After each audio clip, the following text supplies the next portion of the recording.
চলেন আপনাদের সাথে আজকে ড্রিম কেকের টিউটোরিয়াল ভিডিও শেয়ার করি।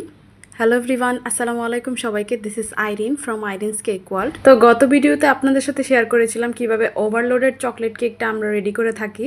তো ভাবলাম যে এবার আমরা আমাদের মোস্ট সেলিং যে ড্রিম কেকটা আছে ওইটা আপনাদের সাথে শেয়ার করি। তো এখানে প্রথমে আমি যে ড্রিম কেকের জন্য যে কেকগুলো নিয়ে নিয়েছি ওইগুলো স্লাইস করে নিলাম। এখন একটা পেপার বক্স নিয়ে নিলাম এবং নিচে একটু ক্রিম দিয়ে দিলাম যাতে কেকটা স্টেবল হয়। তারপর একটা কেকের লেয়ার দিয়ে দিলাম এবং সুগার সিরাপ অ্যাড করে দিচ্ছি। তারপরে কিছুটা পরিমাণে গানাশ দিয়ে দিব। এটা আসলে ড্রিম কেকের ইয়েতে নাই, তারপরও আমি দিয়ে দিয়েছি যাতে টেস্টটা একটু বাড়ে। তো একটা চামচ দিয়ে পুরোটাকে স্প্রেড করে দিচ্ছি। তারপর আরেকটা ক্রিমের লেয়ার দিয়ে আরেকটা স্পঞ্জ কেকের লেয়ারও দিয়ে দিব। তার মাঝে একটা কথা বলে নিই, আপনারা যারা এই কেকগুলো আমাদের কাছে অর্ডার করতে চাচ্ছেন আমাদের পেজ আইরিনস কেক ওয়ার্ল্ড এবং আমাদের আইডি আইরিন আক্তারেও ইনবক্স করতে পারেন এবং প্রাইস ডিটেলস জেনে নিতে পারেন।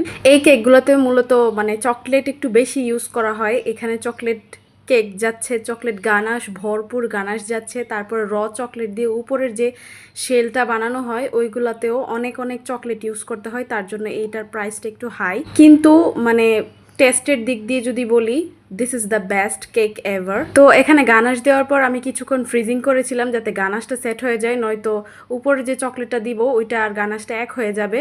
তো ঠান্ডা হওয়ার পর উপরের চকলেটটা আমি মেল্ট করে দিয়ে দিয়েছি।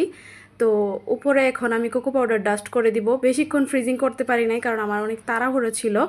তো এই তো আমার কেক রেডি। আর কেমন লাগলো সবাই জানাবেন। সবাইকে অসংখ্য ধন্যবাদ ভিডিওটি দেখার জন্য। অবশ্যই আমার পেজে লাইক, কমেন্ট, শেয়ার দিয়ে পাশে থাকবেন। ধন্যবাদ সবাইকে।